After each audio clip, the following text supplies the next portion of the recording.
देश की धड़कन radio Fiji 2 is number 1 in Singapore का। मैं लंबासा के निवासी, मेरा नाम प्रेम चंद्रा है। देश की धड़कन रेडियो फीजी 2 को मेरा सलाम। नैनी में देश की धड़कन रेडियो फीजी 2। रेडियो फीजी 2 में देश की धड़कन मुझे बहुत अच्छा लगता है। Radio Fiji 2 is number 1 in Singapore. Naini में मेरा धड़कन है रेडियो फीजी 2। हम नन्नूपुर की रहता है और हम रेडियो फीजी 2 हरदम सुनता है। हमें रेडियो फीजी 2 सुनो, बहुत अच्छा लगे। आप भी रेडियो फीजी 2 सुनो। देश की धड़कन radio Fiji 2।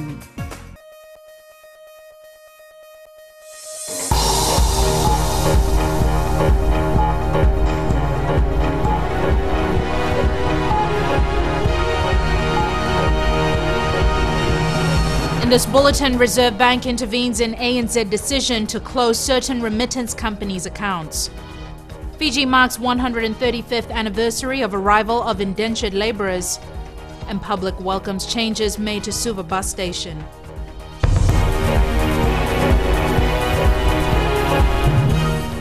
Good evening, I'm Jackie Spate and this is FBC News.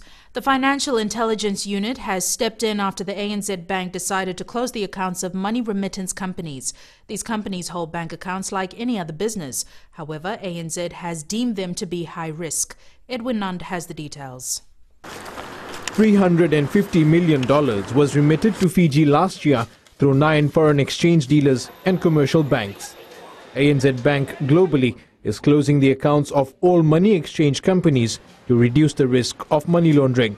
As soon as the FIU heard about this issue, then the governor of the Reserve Bank wrote to the ANZ Bank and the discussions began, and the FIU's intervention came in when we were advised that ANZ's decision was based on their global risk assessment that the money remittance service providers was assessed as high risk, and the decision globally was to close the bank accounts of these service providers. Director FIU Razim Baksh says ANZ should be mindful that Fiji's money exchange sector is heavily regulated and monitored. Some of our anti-money laundering laws and parts of the Exchange Control Act are stronger than more developed nations. There are a number of mitigating factors we have, and if a institution, if a customer is assessed to be high risk or low risk, then the decision of financial institutions, including the decision of ANZ, should be based within the Fijian context in terms of our laws, our policies, and our implementation framework. All money remittance of foreign exchange companies must follow strict measures, including the monitoring of customers' transactions, reporting suspicious transactions, and regular training of staff. They're also heavily monitored by the Reserve Bank of Fiji and the Financial Intelligence Unit. We have begun talks with the ANZ Bank, including talks with ANZ Melbourne and ANZ Global. And I think their feedback and the discussions has been very forthcoming, and they have understood where we are coming from as the anti-money laundering regulator, and they are willing to reassess the risk component. The Reserve Bank says ANZ is willing to reconsider individual cases and notes it has risk analysis guidelines for banks to follow when assessing customers. Edwin Nund, FBC News. Prime Minister Vorengen Bainimarama is expected to open Fiji's new diplomatic mission in Geneva next month. The mission will be open following a sugar meeting which Bainimarama will attend in Jamaica. Fiji's permanent representative to the UN office in Geneva, Nazat Shamim, is expected to leave next week to take up her new posting. The Fijian government says Shamim's wide experience in the civil service, her extensive legal background and expertise make her a suitable candidate for the type of work and advocacy required of Fiji's representative in Geneva. Paving at the Suva bus station is finished and a new walkway has been completed to ensure public safety. The facility was constructed after the accident last week that claimed the lives of 2 people. Josephine Navula was at the Suva bus stand and has the story. Commuters say they're now confident in using the Suva bus stand and feel safer. I'm there, can't cross. Very good for us for going cross, doing business. The work carried out by the Suva City Council has done more than increase the safety of pedestrians. Drivers are also benefiting from the initiative. Serving as a taxi driver for 15 years, Sanjay Dutt says there is no more overcrowding at the bus stand. People crossing the right man, like no more overcrowding crossing, and good for the buses and taxis too. The only thing we need cut here for the taxi to move out here. The flow of the public at the bus stand is being monitored closely by the Suva City Council, the LTA and the police force. Josephine Navula, FBC News. Fijian President Ratoepeli Nailatikau has left the country to begin a series of visits to Fijian troops serving with United Nations peacekeeping missions overseas. As the Commander-in-Chief of Fiji's armed forces, the President will be visiting troops serving in the Golan Heights, Sinai and South Sudan. He is accompanied by the Defence Minister Choketani Dokanasinga and the RFMF Commander Brigadier General Mosese Tikoitonga. Tikoitonga is making his first visit to the troops since taking up the post. The President intends to visit the remaining Fijian troops serving in Iraq and Liberia at a later date. He will also visit Fiji's diplomatic missions in South Korea, the United Arab Emirates and Indonesia. Before heading overseas, President Ratoepeli Nailatikau received the credentials of 2 new ambassadors at Government House this week. They are the new Japanese ambassador to Fiji, Takuji Hanatani, and the new non-resident ambassador of the Republic of Azerbaijan, Rovshan Jamshidov. Hanatani is also accredited to Vanuatu during this term. On the other hand, Jamshidov currently serves as ambassador to Australia and will be based in Canberra during his term as non-resident representative to Fiji. Azerbaijan is the largest country in the Caucasus region and is located at the crossroads of Western Asia and Eastern Europe. Today marks the 135th anniversary of the arrival of the first indentured labourers to Fiji. 520 labourers left Calcutta on board the Leonidas on March 3rd and arrived in Fiji on May 14, 1879. On board were 373 men and 149 women, most of whom survived the long and treacherous journey. Ritika Pratap reports.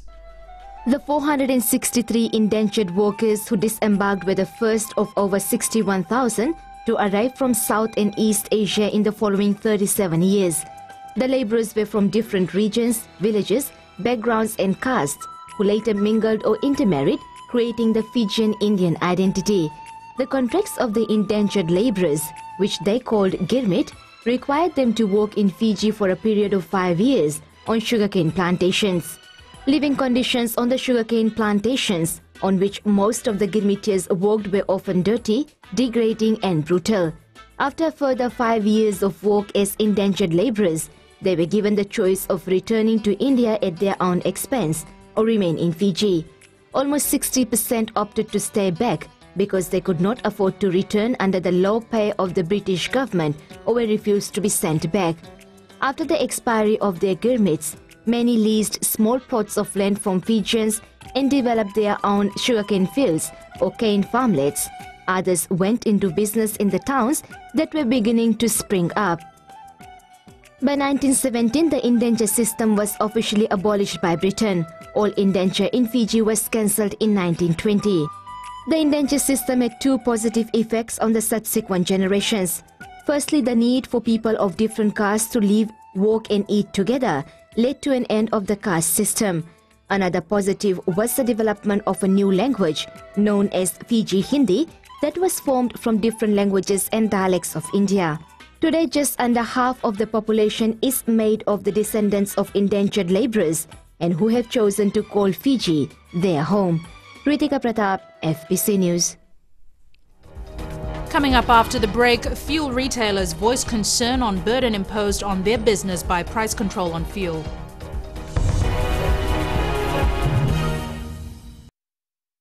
Bato bahe, ba में radio Fiji 2 के कौन सा के रोके online clear. Radio Fiji 2 रगी के लोग ज्यादा सुनते हैं। नैनी में हम सबकी पसंद रेडियो Fiji 2। तालेबू के लोग रेडियो Fiji 2 सबसे ज्यादा सुन रहे हैं। मेरी पसंद रेडियो Fiji 2, रसोई में सभी को पसंद रेडियो Fiji 2। तावा में रेडियो Fiji 2 सभी कोई सुनते हैं। Radio Fiji 2 rock. Radio Fiji 2 I love you. देश की धड़कन radio Fiji 2।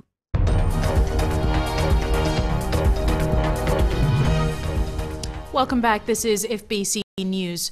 The Fiji Fuel Retailers Association wants its members to gain wider recognition for their contribution to the economy. Association President Mohammed Khan made the comments while officially opening their annual general meeting in Suva today. Vosita Kotewasawasa reports. The extent of the Fiji Fuel Retailers Association's role is in selling fuel of approximately 30,000 tons to customers. Their concern is the continuing burden imposed on their business by the price control on fuel.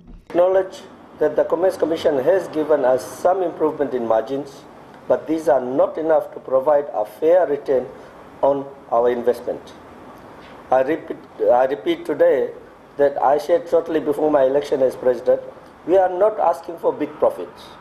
We just want our earnings to realistically reflect the efforts and risk taken by local investors to keep the economy moving. Khan says there is still a long way to go as they still struggle to stay viable. Products sold on the on-site convenience stores that complement our fuel sales are subject to price control.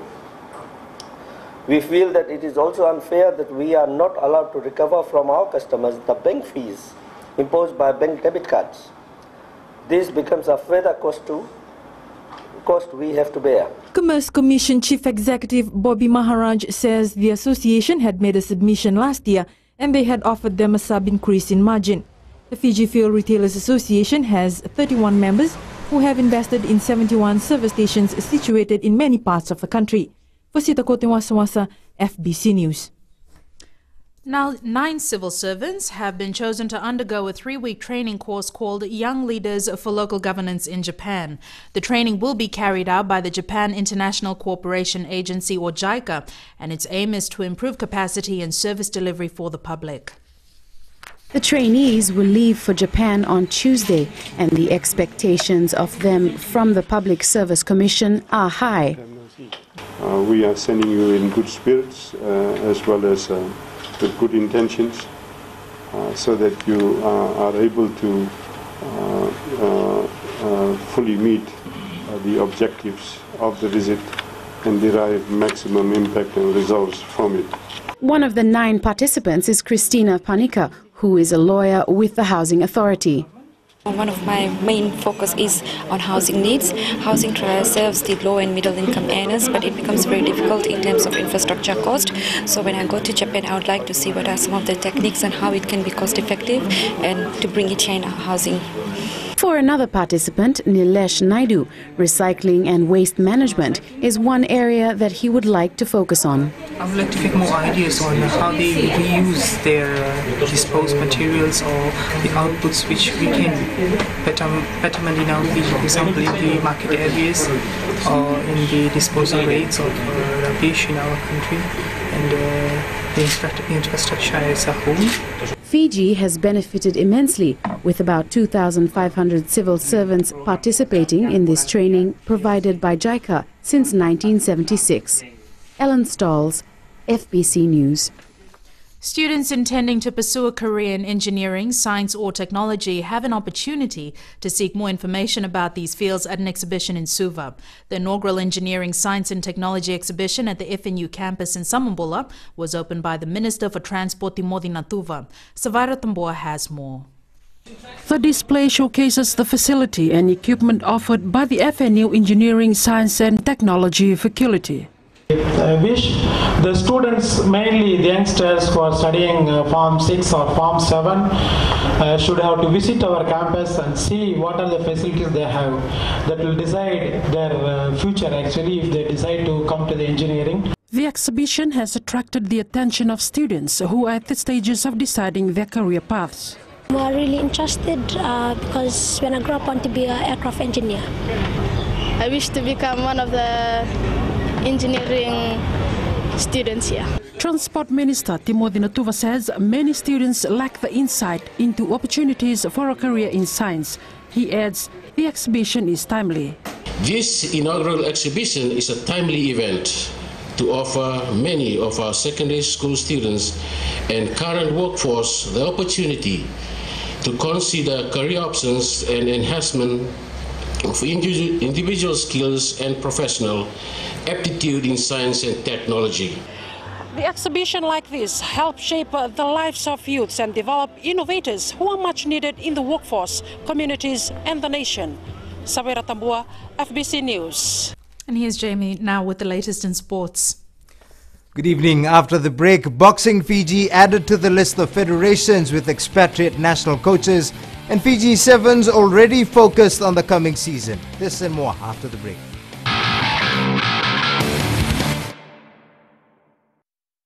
Nambula FM rake taletaki.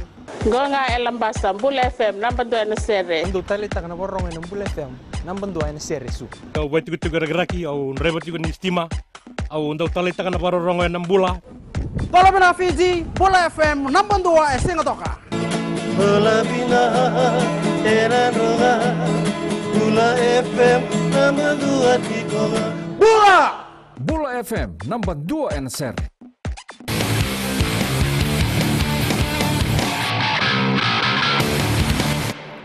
Welcome back to FBC Sports. Boxing Fiji has taken advantage of Fiji's Sports Commission's funding for overseas coaches. For the first time, they now have a foreigner as a national coach. Cuban Enrique Carbonell has been given the nod to mentor Fijian boxers. Pravin Narayan has the scoop. The future of boxing looks bright with the arrival of Cuban Enrique Carbonell in the near future.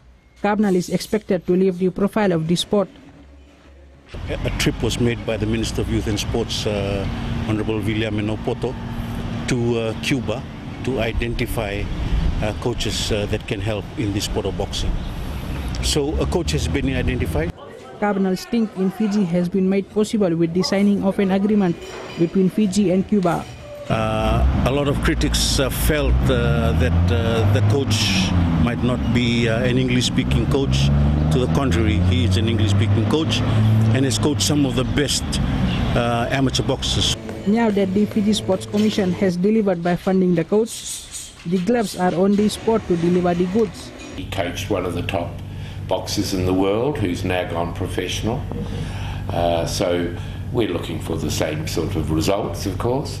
The time is right for Fiji boxing to get its act together and be ready to box on the international scene to get its share of fame. Pravin Narayan, FBC Sports.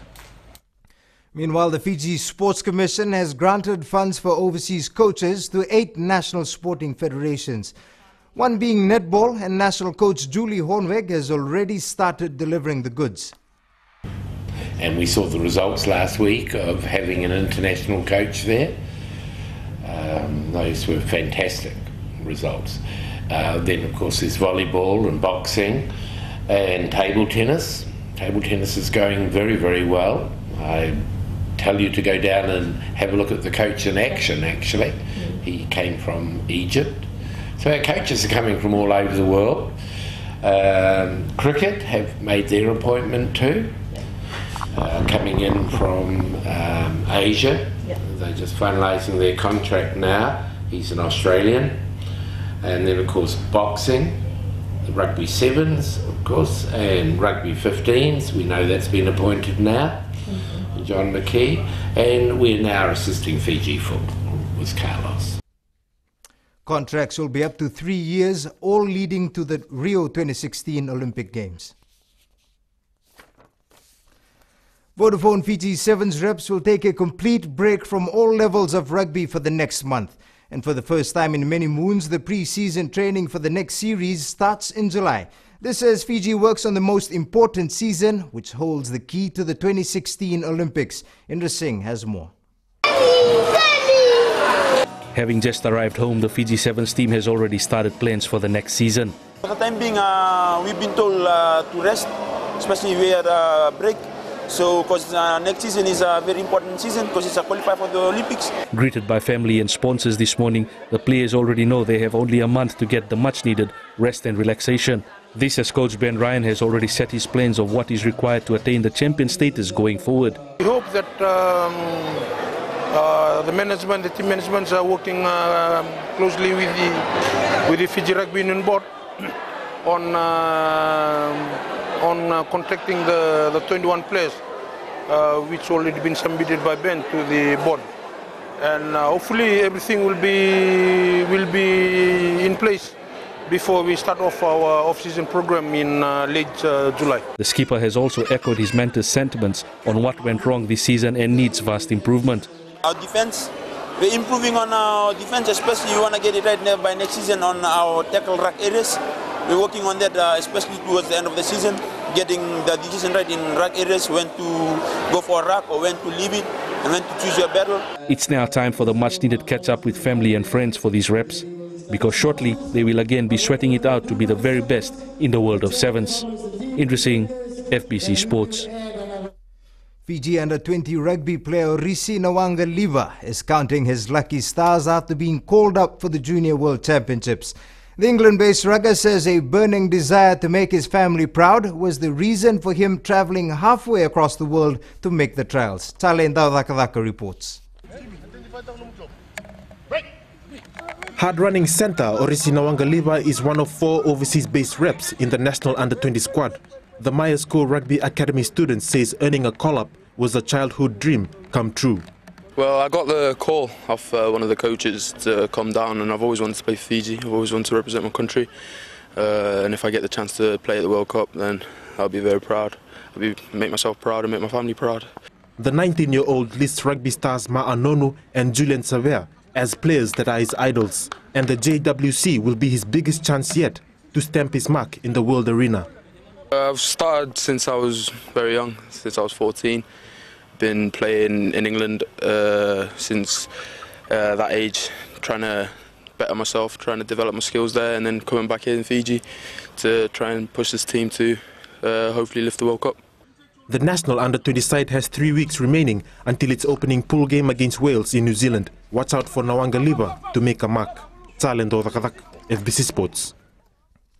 The Vodafone Fiji under-19 football side will be boosted by New Zealand-based Altaf Sahib and Mohammad Shuaid Khan for the World Cup playoffs starting next week.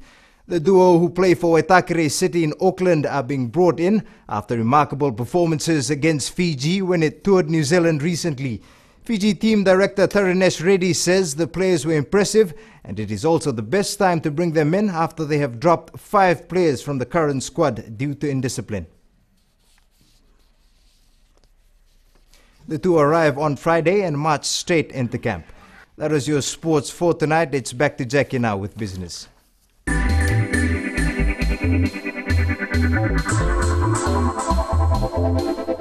Nandi-based agribusiness Nature's Way Cooperative is conducting consumer awareness in New Zealand to promote Fiji's red papaya. Akusita Tale explains the company is trying to find out consumer preferences as it tries to enter the market. Fiji's red papaya is unique in its color, taste and sweetness. It grows well in the western side of the country because it's very responsive to the heat. We feel that New Zealand is a huge market there. But then we need to do some study on how, what consumers want and, what they prefer in terms of our variety, the Fiji red papaya or red papaya that we offer. With a huge potential in the New Zealand market, it has been observed that some consumers also prefer organic papaya. People may prefer organic papaya, but we don't really know yet, or whether it's the taste and the color that they prefer. But we are ready for, there are interested investors coming into Fiji who wants to plant organic papaya. Maybe this is an opportunity where we could promote organic papaya in New Zealand, for a starter. Local papaya exporters have been encouraged to tap into other new markets and not confine themselves to 1 or 2 countries. If they want to expand and get into, bigger business, they need to look at, the whole of New Zealand and tap into all the markets that are there. Initially a small enterprise handling just 30 tons of papaya each year, Nature's Way now treats and packs about 1,200 tons of papaya, mango, breadfruit and eggplant annually. Akusita Talei, FBC News.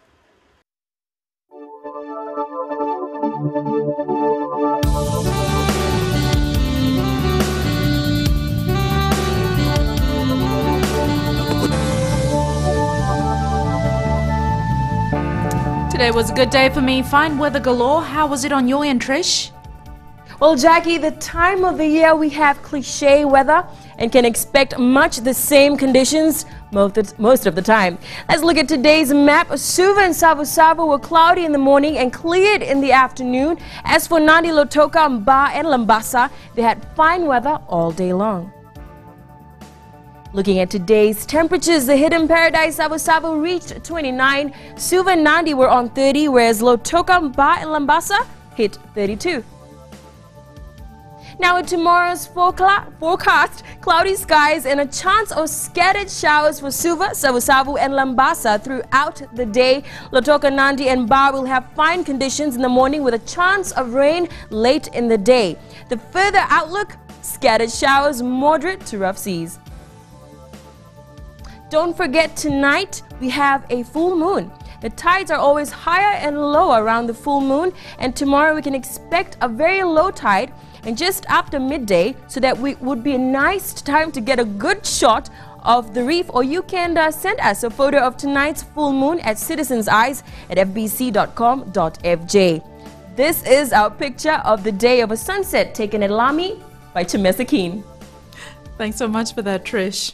Before we leave our main stories, once again, Reserve Bank intervenes in ANZ decision to close certain remittance companies' accounts. Fiji marks 135th anniversary of arrival of Indentured Labourers, and public welcomes changes made to Suva bus station. On to our poll question this week, we're asking: should there be an age limit on public service vehicles? Visit our FBC website to take part. Remember, you can send us newsworthy pictures and videos on email citizenseyes@fbc.com.fj or share it with us via Facebook page FBC News. And if you're on Twitter, follow and tweet us your news tips at FBC News or simply hashtag FBC News. That's all from us tonight. Join us again tomorrow. Until then, Modamanda.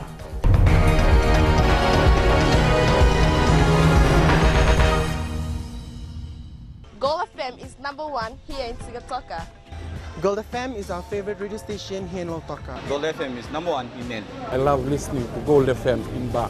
We love listening to Gold FM, only the classic hits here in Suva. Hear about Batu Cola, you immediately think of gold.